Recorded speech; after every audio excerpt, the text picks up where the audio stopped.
할렐루야. 오늘 말씀 제목은 말세와 시대별 선대입니다. 말세, 다른 말로 종말입니다. 다른 말로 세상 끝입니다. 성경에 자세히 기록되어져 있는 말세에 대한 말씀들, 말세를 잘못 풀게 되면 인생이 무너집니다. 희망과 소망이 사라지고 하나님의 희망과 소망이 사라집니다. 하나님의 희망과 소망 사라지면 자신의 희망과 소망 또한 사라지게 되어 있습니다.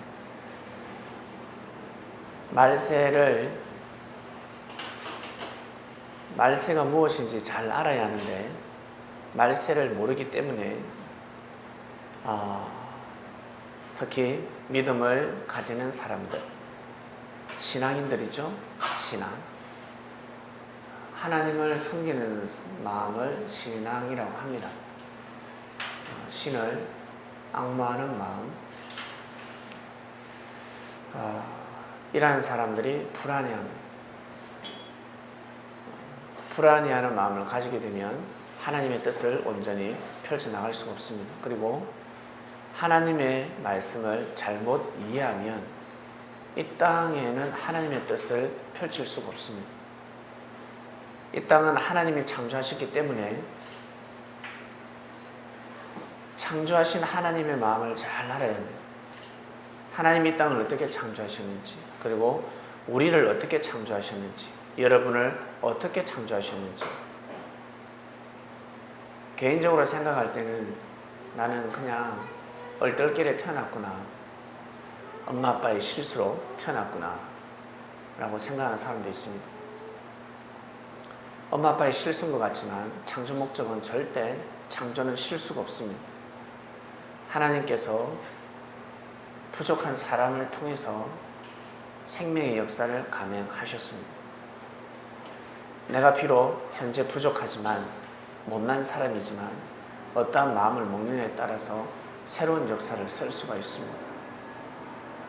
내가 현재 어떠한 마음을 먹느냐,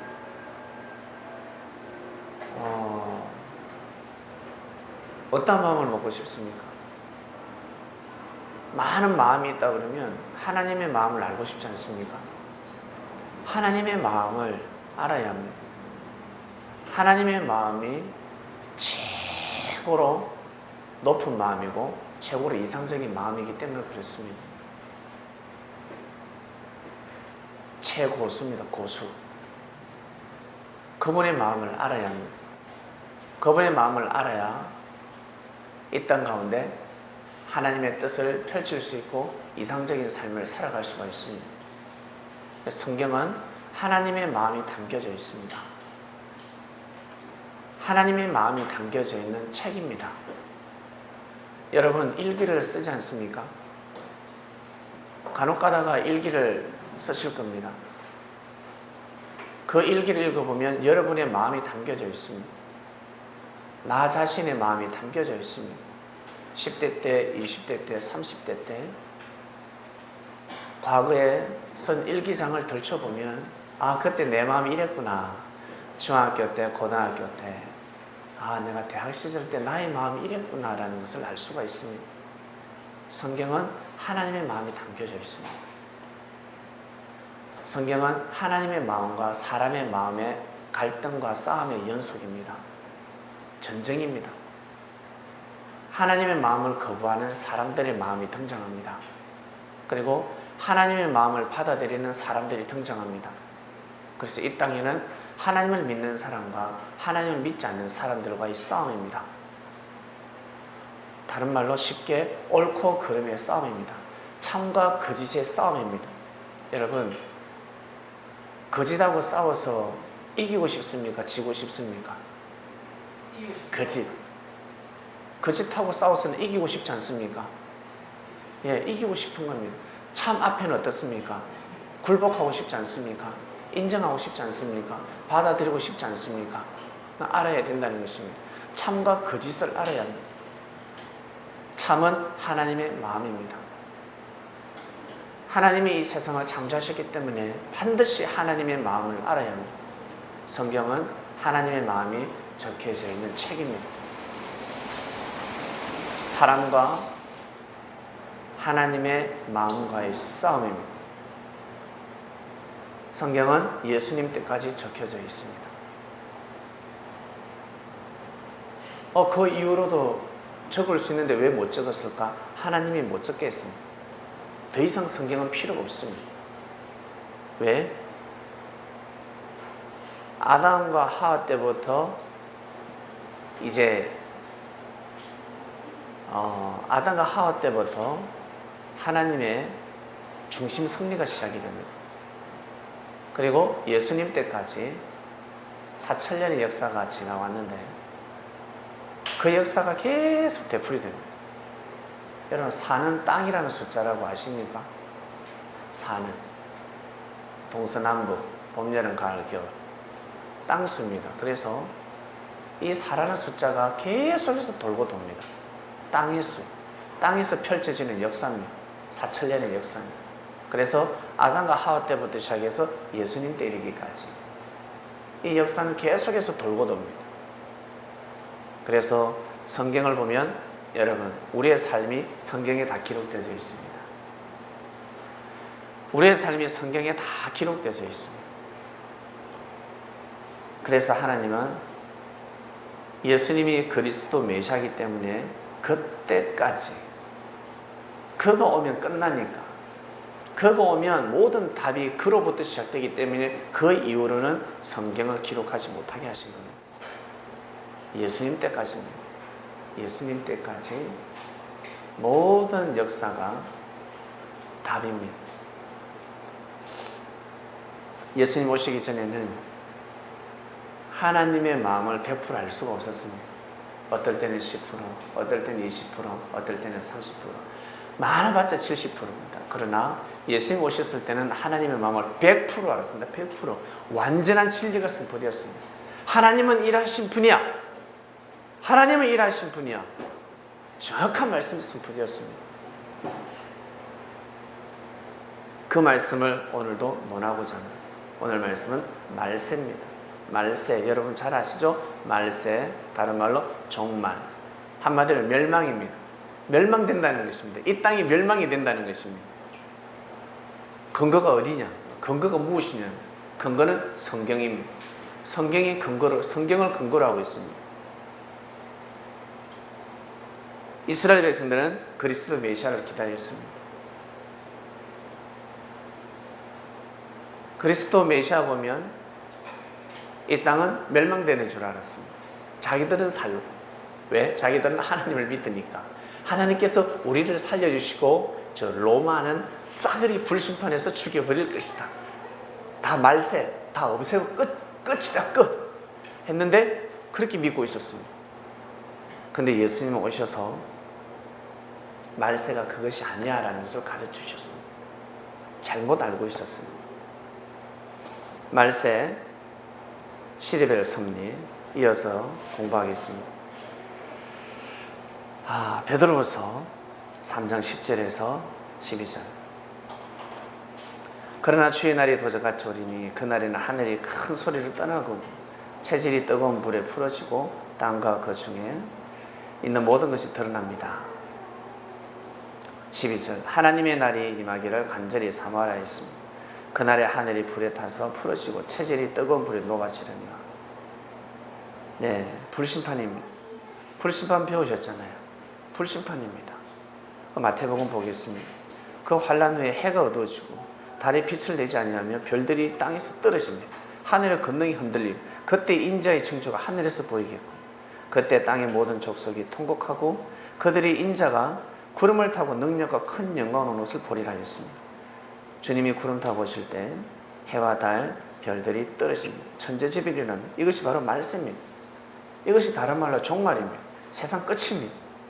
그래서 그리스도인들은 주님을 기다리셨습니다. 사도행전에도 있습니다. 주의 크고 영화로운 날이 이르기 전에 해가 변하고 어두워지고 달이 변하여 피가 되리라 했습니다. 무시무시한 말씀입니다. 계시록 보겠습니다. 내가 보니 6째인을 떼실 때 큰 지진이 나고 해가 총랑같이 검어지고 온 달이 피같이 되고 하늘의 별들이 무화과 나무 대풍에 흔들려 성과 실이 떨어지는 같이 땅에 떨어집니다. 하늘은 종이 축 말리는 같이 떠나가고 산과 섬이 제자리에서 옮깁니다. 놀랄 일입니다. 그러나 우리는 이것을 다 배웠습니다. 다 배웠습니다. 무슨 뜻인지 알았습니다. 하나님이 어떠한 말씀을, 어떠한 뜻을 두고 말씀을 하시는지 하나님의 마음을 알았습니다. 하나님이 어떻게 섭리를 하시는지, 내가 앞으로 어떻게 역사를 하겠다라는 하나님의 마음을 알게 된 것입니다. 요엘 볼까요? 이 엘자는 요엘입니다. 엘리야서는 없습니다. 요엘 3장 14절에 15절. 사람이 많으며 판결 골짜기에 사람이 많으며. 판결 골짜기, 여호와의 날이 가까운 판결이 무엇입니까? 심판날입니다. 해와 달이 캄캄하여 별들이 그 빛을 거두도다. 해와 달이 캄캄하고 별이 그 빛을 거둡니다. 심판의 때에 요엘서 2장 10절. 그 앞에서 땅이 진동하고 하늘이 떨며 일월이 캄캄하여 해와 달이 캄캄하고 별들이 빛을 거둔다는 뜻입니다. 여호와의 크고 두려운 날이 이르기 전에 해가 어두워지고 달이 핏빛같이 변하리니 이것이 바로 말씀입니다. 말세에 대한 말씀입니다. 종말입니다. 세상은 이렇게 해와 달, 별이 빛을 잃는다는 것입니다. 여러분, 해가 빛을 잃으면 다 죽습니다. 저 태양이 빛을 잃으면 다 죽습니다. 큰일 납니다. 살 수가 없습니다. 산소가 존재할 수 없습니다. 끝입니다.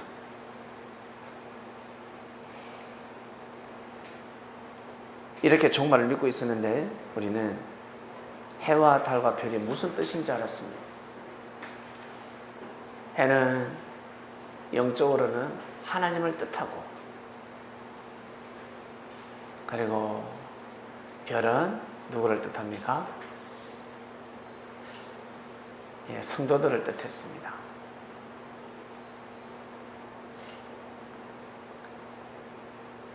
육적으로는 해를 사람, 아버지라고 뜻했습니다. 그 시대 관원들. 그리고 달은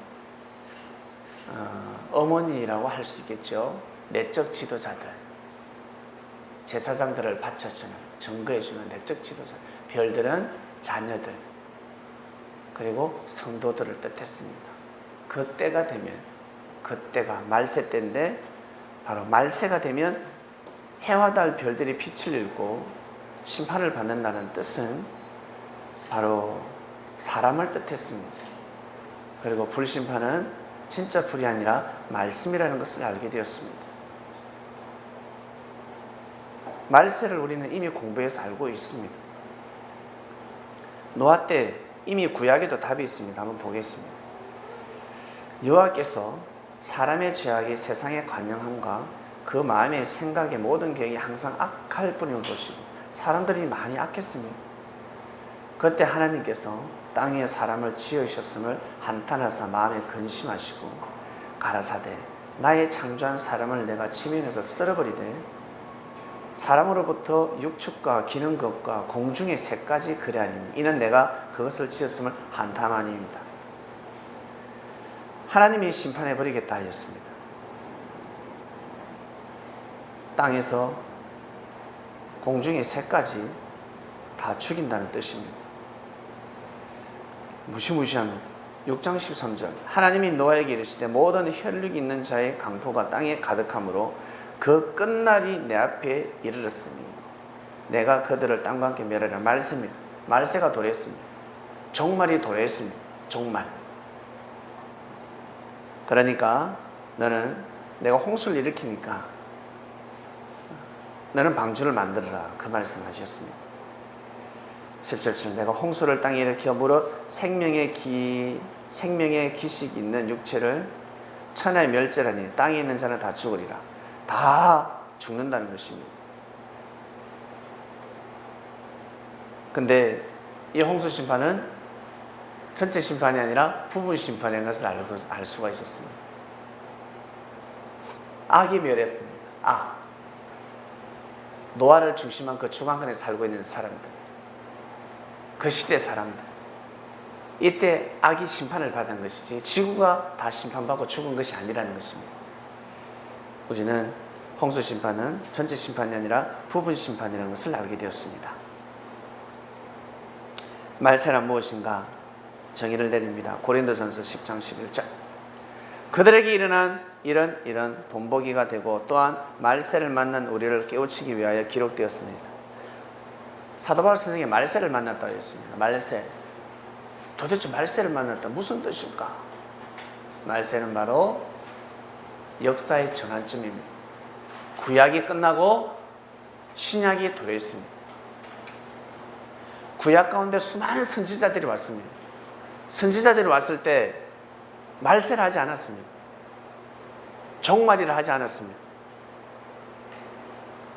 말세는 그리스도 메시아가 와야 합니다. 메시아가 와야 합니다. 바로 구약과 신약에서 바뀌는 전환점. 그토록 예언되어 있는 그 예언서가 풀어지는 그때를 말세라고 합니다. 그래서 사도 바울 선생은 이제 고백하죠. 우리는 말세를 만났다. 이 시대가 말세다라고 하였습니다. 역사의 전환점이었습니다. 전도서 1장 4절 볼까요? 한 세대는 가고 한 세대는 오되 땅은 영원히 있도다. 땅은 멸망을 받지 않습니다. 말세는 그 말세가 아니라는 겁니다. 시대의 말세.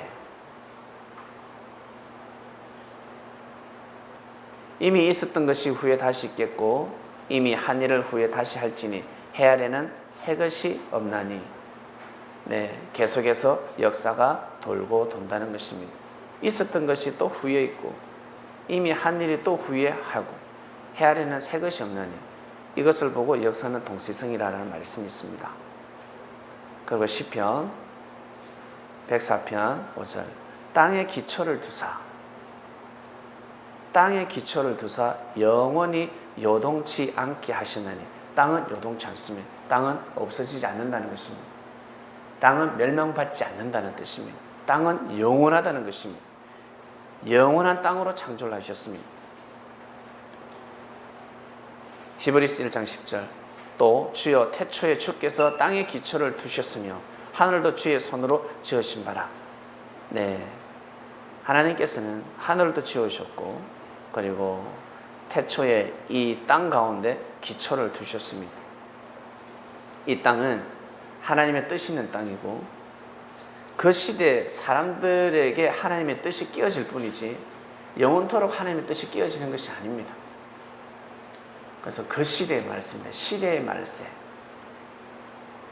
종말이라는 것은 지구가 없어지는 것이 아니라 시대가 바뀌는 것을 뜻합니다. 역사의 전환점입니다. 자, 이제 시대별 섭리로 넘어갑니다. 참으로 중요한 말씀입니다.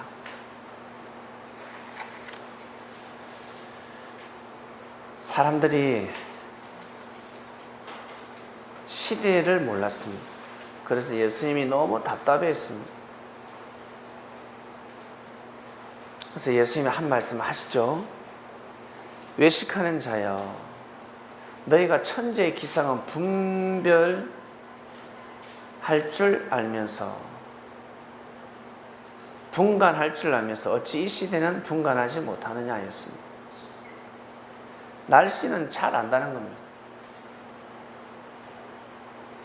비가 오는지 눈이 오는지 더위가 오는지 추위가 오는지 사람들은 하늘 보고 날씨는 잘 예고합니다. 야, 비 오겠다. 내일 비 오겠다. 내일 갠다. 태풍 온다. 내일 햇빛 쨍쨍이다. 날씨는 너무 잘 아는 거예요. 허리가 꼬적 막 아파요. 무릎이 막 시리고 내일 틀림없이 비 온다는 거예요. 근데 하늘에서 내려온 섭리를 분간하지 못하고 있습니다. 이 시대가 어떤 시대인지 분간하지 못하고 있습니다. 참 답답합니다. 그래서 예수님이 또 말씀하십니다. 마가복음 1장 15절. 이르시되 때가 찼고 하나님의 나라가 가까웠으니 회개하고 복음을 믿으라 하시더라.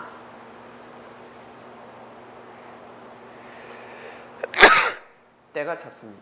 때를 다루면 시대입니다. 시대가 도래했습니다.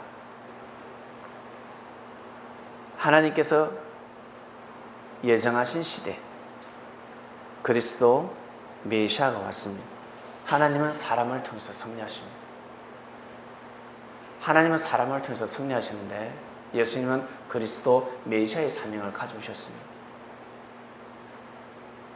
왕을 만나면 여러분 어떻습니까?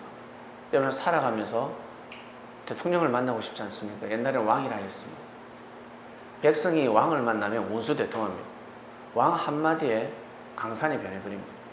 산을 옮겨버립니다. 왕 한마디에 그렇습니다. 영적인 왕 주님이 오셨습니다.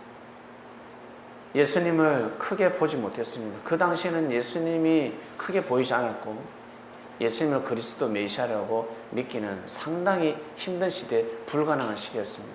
그런데 역사가 말하고 있습니다. 역사가 말하고 있습니다. 예수님은 그리스도 메시아였습니다. 예수라는 청년을 통해서, 예수라는 사람을 통해서 하나님은 승리하셨습니다. 그리스도 메시아의 역사를 일으키셨습니다. 일반 사람이 아니었습니다. 예수님이 왔다는 것은 새로운 역사가 펼쳐지는 겁니다. 여러분, 한 사람이 시대를 바꾸는 거 보셨습니까? 한 사람이 정치, 경제, 문화, 예술, 스포츠, 한 사람이 모든 이 시대를 바꿔버립니다. 한 사람. 우리 예전에 전화기 이거 돌릴 때 이거 아세요? 이 돌리는 전화기. 그 다음에는 다이얼이 나왔습니다. 이거 돌릴 때도 너무 답답했습니다. 근데 그전에는 더 답답했죠. 전화가 안 되니까 쫓아가야 되니까. 처음 이거 나왔을 때는 엄청 신기했습니다. 빠르르르 돌려가지고 856번 부탁합니다 하면 교환이 856번 바꿔졌거든요. 근데 어느 날 갑자기 다이얼이 나왔어요. 교환이 필요가 없는 겁니다. 따르르 돌리면 자동으로 연결이 가요. 근데 그것도 또 답답습니다. 뭐가 나오니까 딱딱딱딱딱 버튼이 나오니까 어느 집에 가니까 버튼이 있고 어떤 집에 가니까 다이얼이 있습니다. 그러니까 다이얼 돌려가지고 빨리 돌리고 거꾸로 돌리고 그랬잖아요. 답답해서 땡땡땡땡땡 이렇게 누르는 이렇게 변하더라는 거예요. 전화기가 나오니까 통신이 나오니까 시대가 바뀌어졌습니다. 그 누굴 통해서? 하나님의 사람을 통해서 역사하셨습니다. 지금은 컴퓨터가 등장했습니다. 한 사람이 시대를 바꿔놨습니다. 하나님은 사람을 통해서 역사하십니다. 비행기도 사람이 만들고 배도 사람이 만들고 기차도 사람이 만들고 로봇도 사람이 만들고 컴퓨터도 사람이 만들고 자동차도 사람이 만들고 여러분 입고 있는 옷도 사람이 만들고 사람이 안 만든 것은 없습니다. 이 지혜가 어디에서 왔습니까? 이 지혜가 동물은 못 만듭니다. 동물 혹시 패션을 만들어서 입고 다니는 거 보셨습니까? 동물이. 네? 동물이 신발을 신고 다니던가요? 구두 수선을 하던가요? 머리 헤어 디자인을 머리 드라이를 하던가요? 화장을 하던가요? 뭐 전화기를 만들던가요? 아무것도 못하는 거예요. 그들은 오직 자기 나름대로 번식을 하는데 그 번식은 인간을 위해서 하는 것입니다. 인간이 주인입니다. 인간을 위해서 태어났습니다. 인간을 위해서 희생하게 되어 있습니다.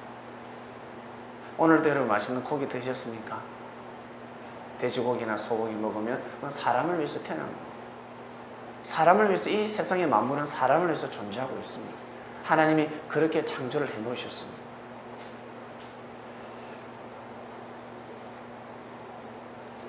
이것을 가르쳐 주셨습니다. 주님께서.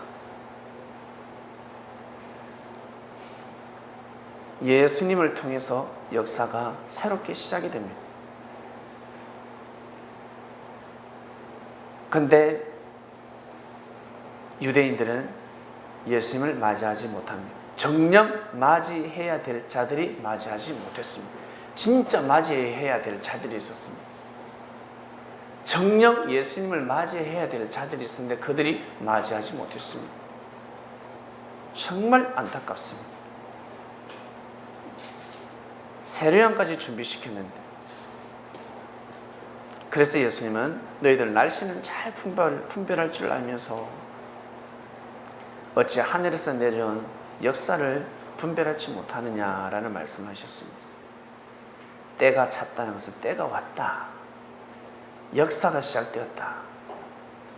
하나님 나라가 가까웠으니 회개하고 복음을 믿으라. 하나님 나라가 가까웠으니 이미 왔다는 뜻입니다. 역사가 시작되었다. 도표 한번 볼까요?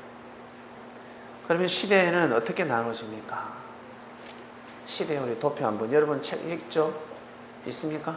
예, 거기 보면 있는데 구약, 신약, 성약으로 이루어져 있습니다. 구약은 4천년, 신약은 2000년, 성약을 1000년이라고 합니다. 신약은 2000이라는 것은 없습니다. 그런데 구약은 이미 4000년이 지났고 4000년 만에 주님이 오셨고 그리고 새천년이라는 것이 성경에 기록되어 있습니다. 새천년의 역사가 이루어진다고 기록되어 있습니다.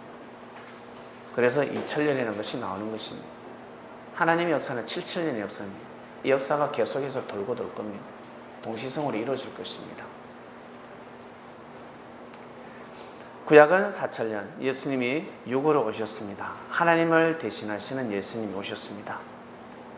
그래서 예수님을 중심해서 구약과 신약으로 나누어집니다. 그러면 성약은 언제부터 시작이 됩니까? 예수님이 영으로 오셔야 됩니다. 영으로 오셨다는 증거를 어떻게 알 수 있습니까? 2000년 전에 예수님께서 선포하신 말씀이 동일하게 선포됩니다. 감춰진 비밀이 드러나게 됩니다. 그 말씀이 선포가 될 때 예수님이 영으로 오셨다라고 하는 것입니다.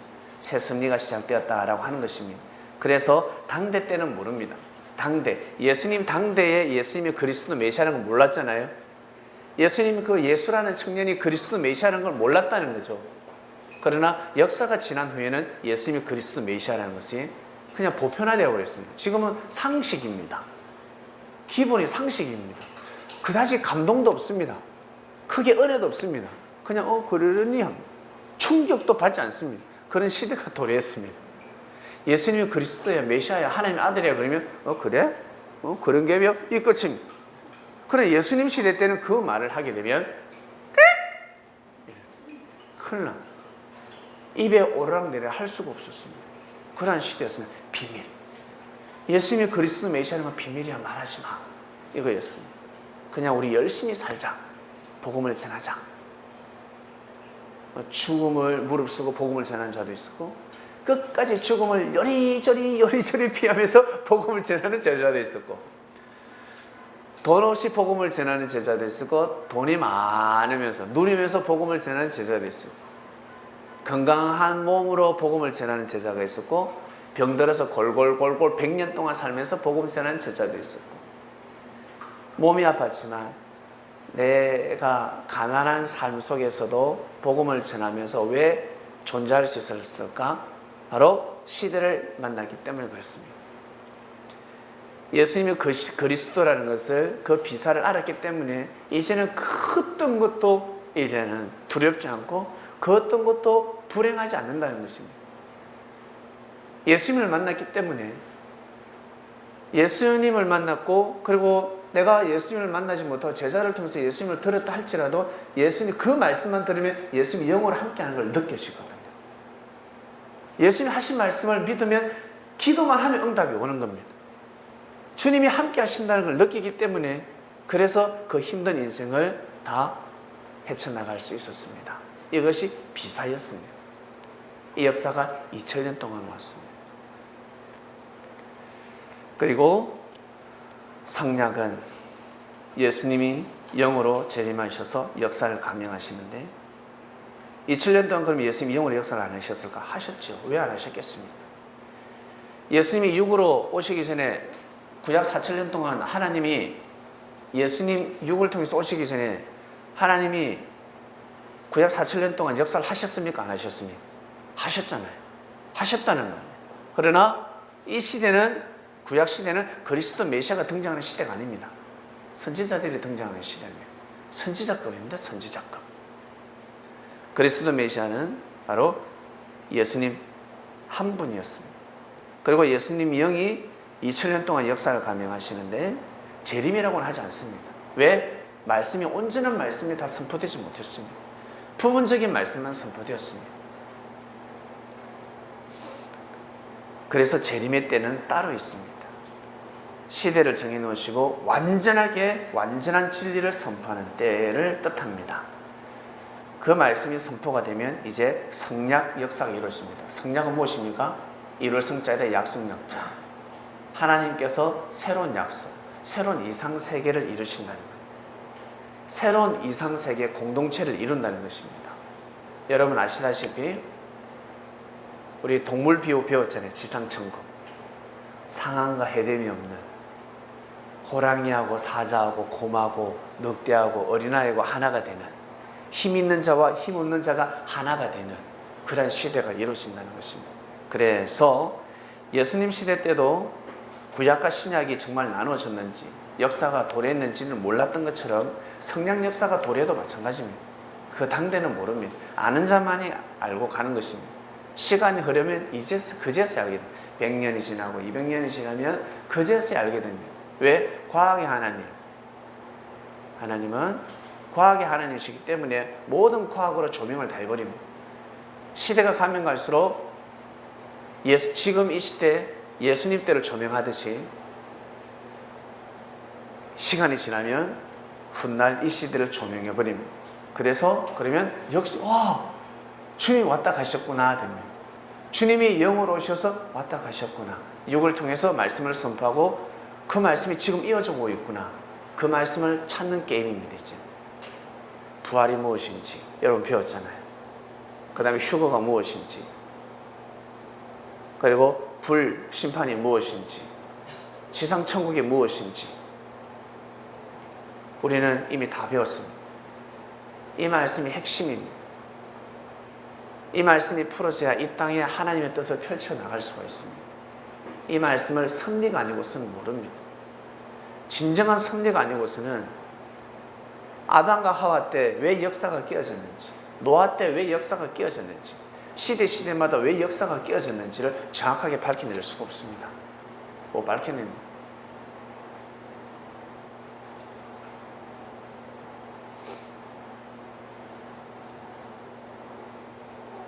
그 다음 도표 보겠습니다. 그러면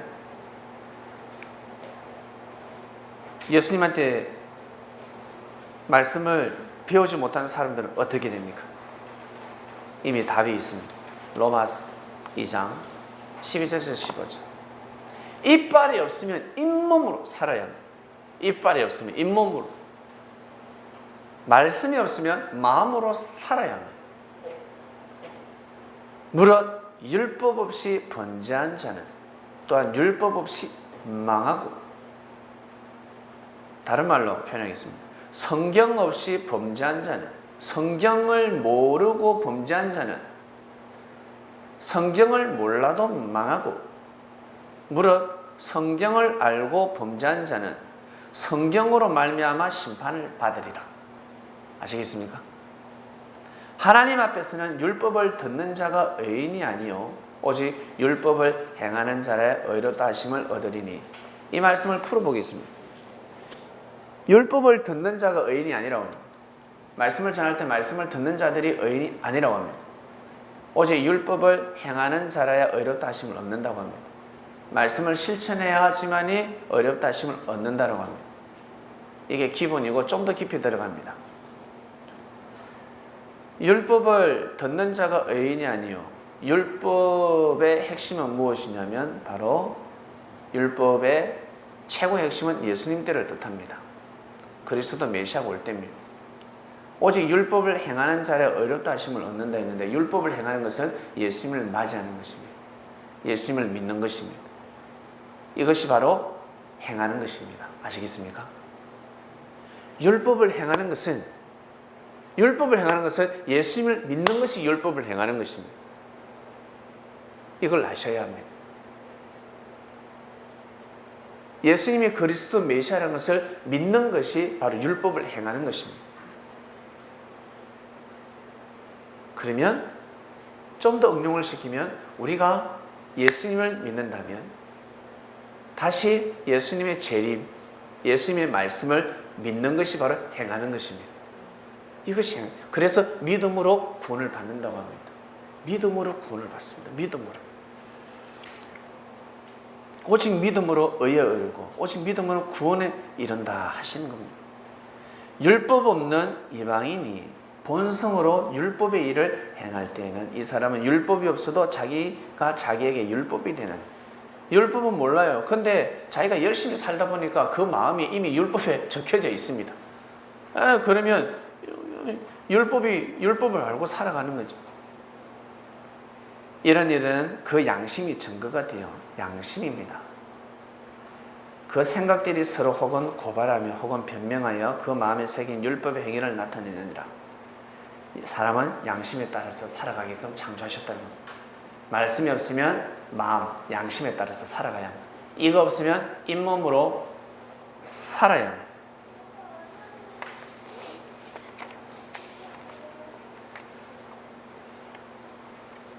다음 도표 보겠습니다. 시대를 어떻게 나눌 수 있냐? 앞서 말씀드렸듯이 구약, 신약, 성약으로 나눴습니다. 신약이 언제부터 출발입니까? 구약의 문제를 다 풀 때입니다. 구약의 문제, 하나님께서 어떻게 섭리하실지 그 문제를 풀 때입니다. 답을 선포할 때입니다. 구름이 무엇인지, 하나님이 구름 타고 오신다 했는데 그 구름이 무엇인지, 말세가 된다 했습니다. 해달별이 떨어지고 불심판이 일어나고 다 죽습니다. 말세가 무엇인지, 그 다음에 휴거, 공중으로 올라갑니다. 휴거가 무엇인지, 죽은 자들이 살아나는데 부활이 무엇인지, 그리고 지상천국이 무엇인지, 재림이 무엇인지. 저때 하나님의 강림이겠죠. 신약은. 그리고 성약은 재림을 뜻합니다. 저 문제를 풀어야 합니다.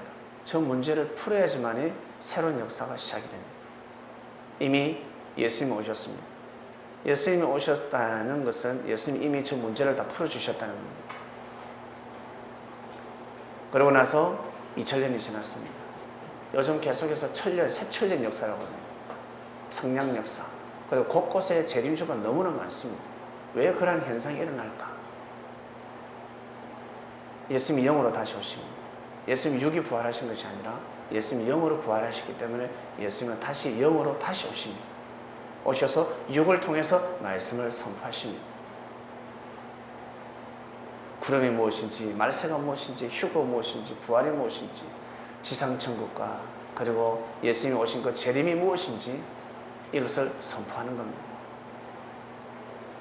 그래서 말씀을 들으면 하나님께서 어떻게 섭리를 하실지를 알게 됩니다. 하나님이 어떻게 섭리를 하시는지. 그래서 말씀을 들으면 하나님의 섭리가 우리 눈에 보이게 됩니다. 삶이 눈에 보입니다. 하나님이 삶 가운데 어떻게 역사를 하시는지 삶을 통해서 하나님의 역사를 볼 줄 알아야 합니다. 말씀이 풀어지지 않으면 이게 눈이 영적인 시력이었기 때문에 신령한 삶을 살아갈 수가 없습니다. 다 제각각 자기 생각으로 살아갑니다. 반드시 신령한 눈을 가져야 합니다. 신령한 눈은 삶 가운데 하나님이 어떻게 섭리를 하시는지 분별하는 눈입니다. 하나님은 사람을 통해서 역사하십니다. 부족한 사람을 통해서 역사하십니다. 섭리하십니다. 여러분, 하늘이 섭리하시지 않았더라면 여러분 이 자리에 없습니다. 사람이 여러분들 데려온 것 같죠? 우연찮게 여러분들 만난 것 같죠? 강남 땅에서 우연찮게 만난 것 같죠? 그 만남을 이루기 위해서 하늘은 작정을 하셨습니다. 우연찮게 모인 것이 아닙니다. 그래서 정말 귀하게 볼 줄 알아야 해요.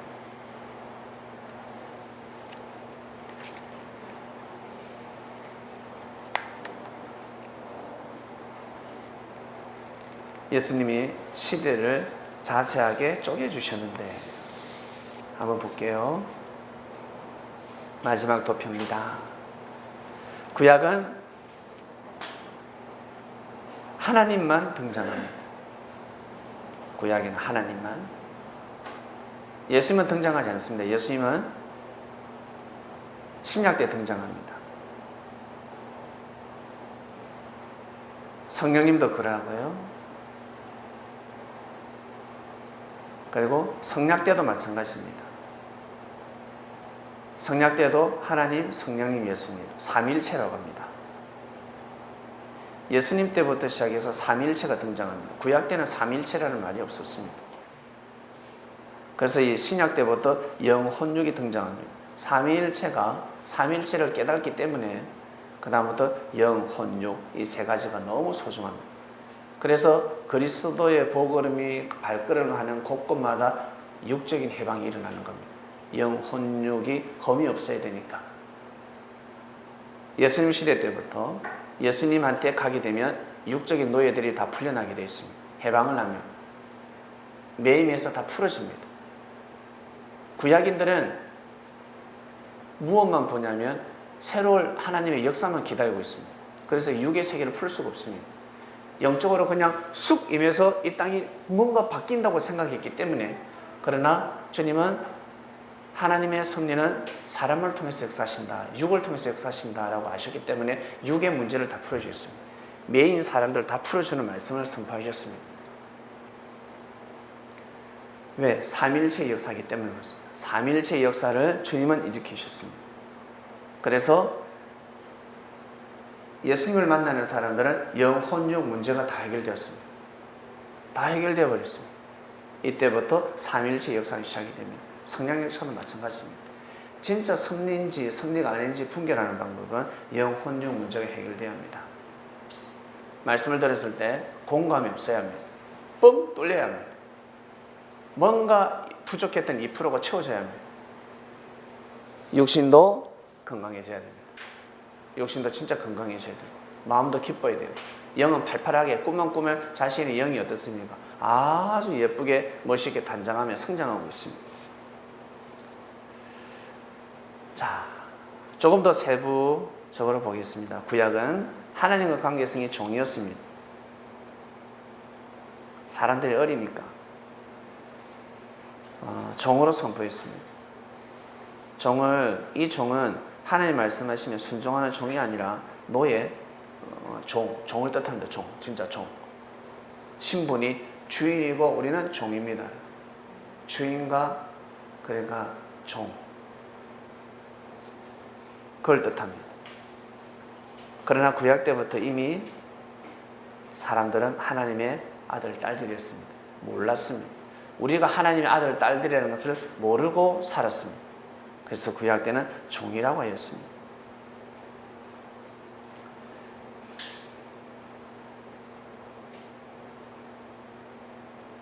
그리고 하나님은 만인 선지자를 원하셨습니다. 하나님과의 1대1, 모세를 중심해서 하나님과의 1대1을 원하셨습니다. 만인 선지자, 모두 다 말씀을 통해서 말씀을 가지고 하나님과 서로 호흡하는 삶, 내 안에 있는 하나님을 발견하는 삶, 그걸 원하셨습니다. 민수기 11장 29절을 보면 나와 있습니다. 한 번은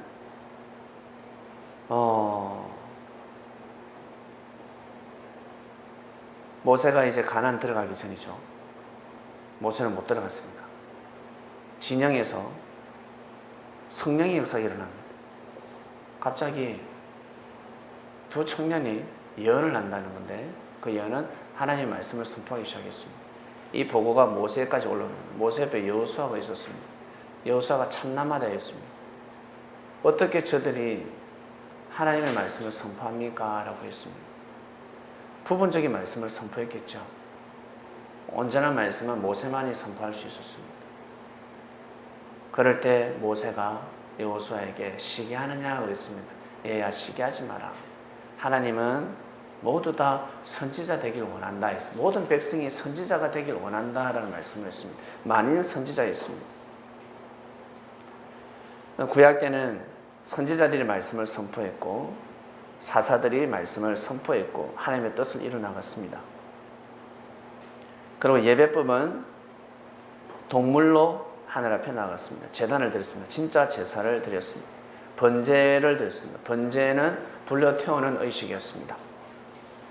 그러다 신약의 역사가 시작됩니다. 신약은 예수님이 오신 이후, 물론 시대가 바뀌어도 예수님을 믿지 않는 사람들은 종처럼 살아갑니다. 지금도 구약처럼 삶을 살아갑니다.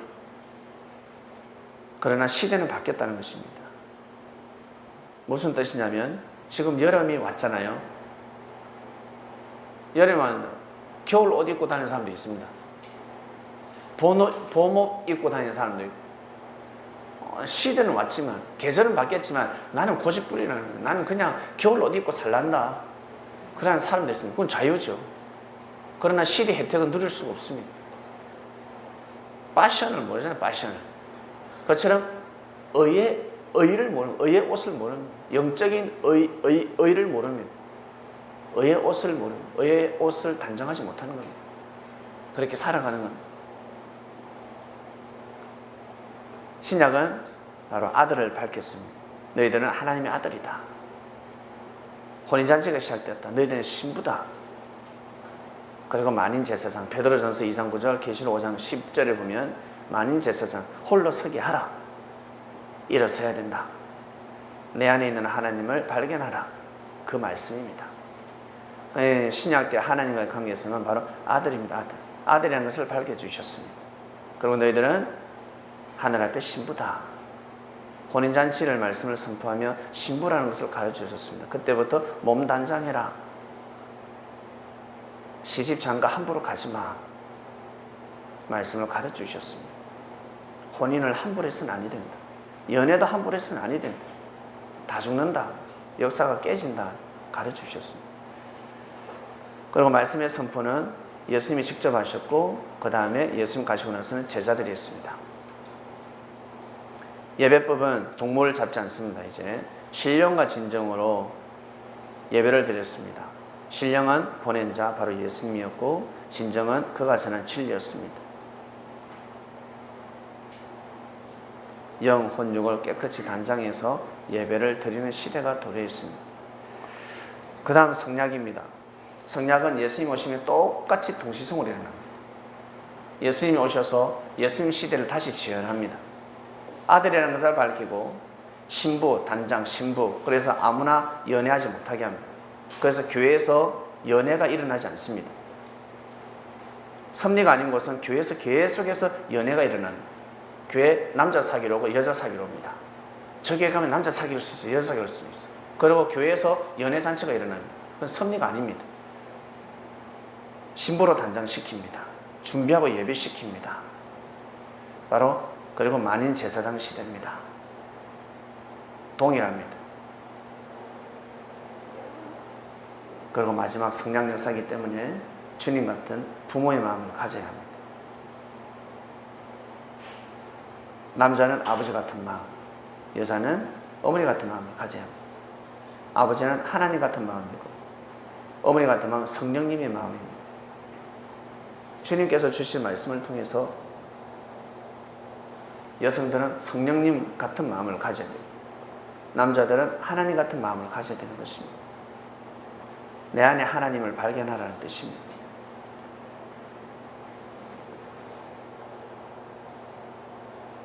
신약에는 예수님이 육으로 오셨지만 성약에는 예수님이 영으로 오십니다. 그래서 동일하게 제자가 선포를 합니다. 그리고 예배법입니다. 예배법 똑같습니다. 동일합니다. 몸, 영, 혼, 육 단장해야 합니다. 신령과 진정으로 예배드리는 때입니다. 신약과 성약의 차이는 예수님의 육과 영 차이입니다. 나머지는 동일하게 이루어집니다. 말씀을 통해서 다시 한 번 더 예수님이 그리스도 메시아라는 것을 한 번 더 점을 찍는 시대입니다. 성약 시대입니다. 그래서 재림의 역사라고 합니다. 재림이라는 것은 예수님이 오셨다는 겁니다. 예수님이 오셨다는 것입니다. 예수님이 오셔서 다시 그리스도 메시아를 또 세우겠습니까? 아니라는 겁니다. 그리스도 메시아를 세우는 시대가 아니라 육이, 예수님을 대신하는 육신이 나타나서 예수님이 진짜 그리스도 메시아라는 것을 한 번 더 선포하는 시대입니다. 진짜 그리스도 메시아는 예수님 뿐이다라는 것을 선포하는 시대가 바로 성령 역사입니다. 바로 섭리입니다. 바로 섭리입니다. 섭리만이 할 수가 있습니다. 오늘 여기까지입니다. 말세, 시대, 비유 공부했습니다. 이 말씀을 여러분 것으로 만드시고 잘 살아가시길 바랍니다. 이 시대가 어떤 시대인 줄 아시겠습니까? 너무나 귀한 시대에 우리는 살고 있습니다. 그래서 구하는 대로, 찾는 대로, 두드리는 대로 모든 뜻을 이룰 수 있습니다. 주님께서 하신 말씀이 있습니다. 성전 안에서 장사하지 마라. 주님은 성전을 뒤엎어 버리셨습니다. 장사한다, 사기친다고 그러지 말라는 거예요. 돈놀이 하지 말라는 거예요. 성전은 바로 이 지구입니다. 지구촌에서, 지구는 하나님의 성전입니다.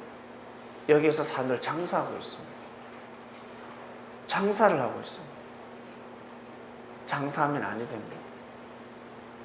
나름 열심히 삶을 살아가면서 사업도 하고 의사가 되어서, 변호사가 되어서, 검사가 되어서, 판사가 되어서, 정치인이 되어서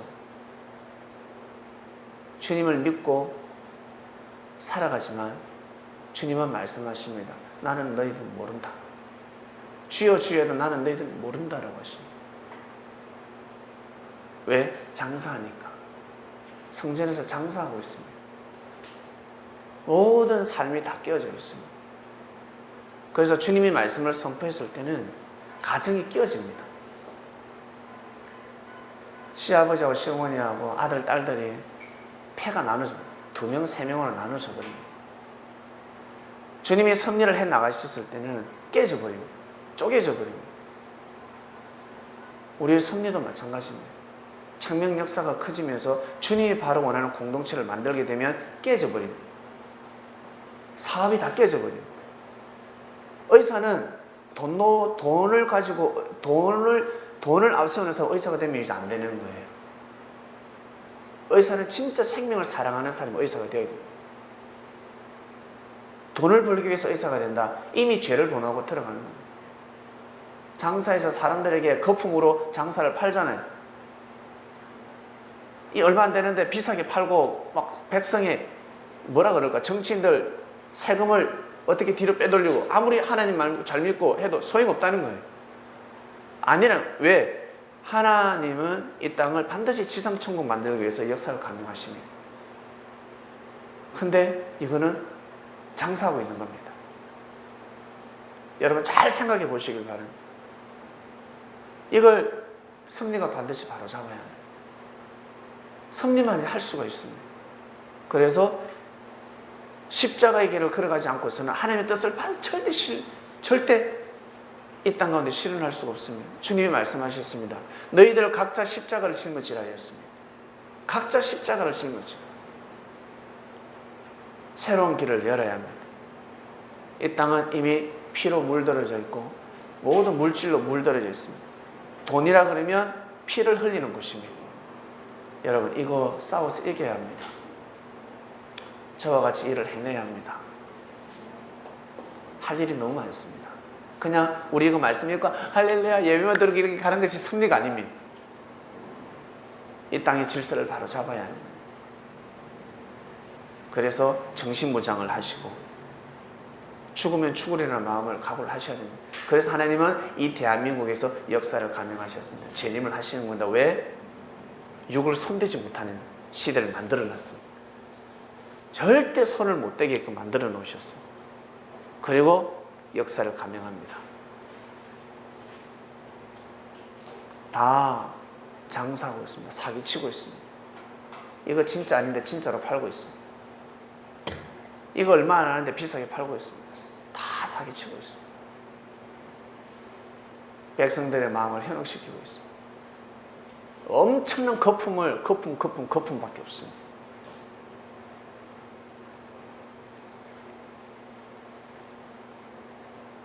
주님은 이것을 반드시 바로잡는다 하셨습니다. 믿음을 가지시고 여러분 개인적으로 개인의 믿음을 볼 때는 부족한 것 같지만 그래야 마음들이 모이면 여러분 큰 역사를 이룰 수가 있습니다. 그러한 공동체, 바로 에덴 동산을 반드시 물려줘야 합니다. 그리스도인들은 이렇게 살도록 하라. 너희들이 정말 예수님을 믿냐? 그러면 그렇게 정치하지 마. 정치는 철새처럼 왔다 갔다 하는 게 정치가 아니라는 거예요. 경제인들도 사기치는 게 아니라는 거예요. 공무원들도 그 세관에 근무하고 있는 세리들도 그러한 정신으로 안 된다는 거예요. 의사들, 변호사들, 검사들 그걸로 안 된다는 거예요. 그 정신으로서는 절대 하나님의 뜻이 이 땅 가운데 실현할 수 없다는 겁니다. 이상세계 절대 일어나지 않습니다. 섭리가 도래이기 때문에 하나님은 조그마한 희망을 가지고 계십니다. 2000년 만에 처음으로 이 조그마한 희망을 가지고 계세요. 과연 해낼 수 있을까? 저 녀석들이 과연 해낼 수 있을까? 해내면 대박입니다. 어떻게 하면 해낼 수 있을까? 바로 믿음입니다. 이렇게 가는 것이 맞구나라는 것은 믿음이에요. 성전에서 장사하면 안 되는구나. 다 장사하고 있구나. 이걸 알고 믿으면 하늘이 역사하십니다. 아시겠습니까? 하나님이 역사하신다는 거예요. 반드시 역사를 하십니다. 우리는 믿어드리면 됩니다. 믿으면 주님은 역사를 감행하십니다. 저와 같이 시대를 바꾸고자 하는 사람들은 물질을 주관하셔야 됩니다. 물질을 주관하셔야 됩니다. 죽고자 하는 자들은 삽니다. 배를 버리는 자는 정말 잘 먹고 잘 살 수가 있습니다. 누리면서 살면 되잖아요. 먹을 때 먹고 입을 거 입고 살면 되잖아요.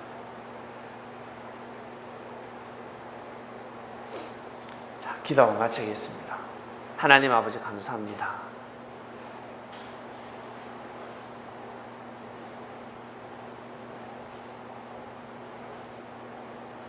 우리는 말세를 맞이했고 이때가 어떤 시대인지 분별하게 되었습니다. 말세는 끝입니다. 끝이 도래했는데 무슨 미련이 있습니까? 말세가 된다고 하는데 종말이 온다고 하는데 그 무엇이 더 필요하면 일단 살고 봐야 되지 않겠습니까? 역사의 전환점에서 살아야 합니다. 새로운 사람으로 거듭나야 합니다. 시대에 맞는 사람으로 거듭나야 합니다. 진정한 하나님의 아들답게 주님을 모시고 살아가는 제자가 되어야 합니다. 주님이 영으로 오셔서 역사하는 것을 어찌할 수가 있겠습니까? 예수님이 육으로 오셨을 때도 못 믿었습니다. 그러나 내가 하는 일을 보고 믿으라 하였습니다. 나의 열매를 보고 믿으라 하였습니다. 주님이 영으로 오셨는데 어찌 알겠습니까? 하나님 아버지 열매를 맺게 하여 주시옵소서.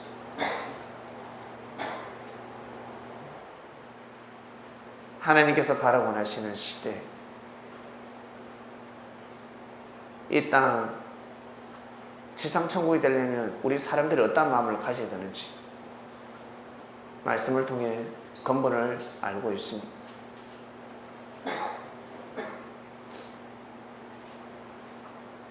시대를 감당할 수 있는 사람들을 먼저 보내주시고 믿음으로 서로 함께 할 수 있는 사람들을 불러주셨으니 서로 하나가 되어서 이 시대를 감당하는 자들 되기를 간절히 바라고합니다. 혼자서는 할 수 없습니다. 그러나 뭉치면 할 수가 있습니다. 만인 제사장 시대라 했습니다. 모두 다 왕사를 먹는 시대입니다. 먼저 된 자나 나중 된 자나 서로 하나 될 수 있는 곳이 되게 하여 주시옵소서. 물질과 명예와 권력이 이곳에서 빛을 발하는 곳이 아니라 같이 뜻을 도모하고 하나님의 뜻을 펼치는 것이 명예와 권력이요 함께 동참하는 것이 명예와 권력이 됩니다. 육에 썩을 것이 없어지는 그 모든 것에 중심을 두지 않게 해주시고 새로운 마음으로 빛을 발하는 삶을 살아갈 수 있도록 능력이 뛰어나면 뛰어날수록 하나님의 뜻에 더 도모할 수 있는 장명, 성린들이 되기를 간절히 바라고 원합나이다. 말씀이 있으면 주여 우리가 어디로 가오리까? 영생의 말씀이 있으면 하나님의 은혜를 느끼는 말씀이 있기 때문에 우리가 어디로 갈 데가 없습니다. 하나님 아버지께서 바로 원하시는 근본된 뜻을 주님께 가르쳐주셨고 주님이 영으로 오셔서 그 역사를 감행하고 계십니다. 그 깊은 말씀을 저에게 주시고 저희를 믿으라 하셨습니다. 그래서 제가 오늘 또 자신 있게 말씀을 선포했습니다. 서로 하나가 되게 하여 주시고 이 시대를 잘 분별하게 해 주셔서 말씀이 다 풀어지고 있으니 말씀이 풀어지고 보니까 내가 바로 주인공이구나. 내가 정말 주님이 온전한 제자가 되어서 하나님의 뜻을 이뤄야 되겠구나. 정말 귀한 삶을 귀하게 살아가야 되겠구나. 깨달음을 다해 주시고 그렇게 살게 하여 주시옵소서. 감사합니다.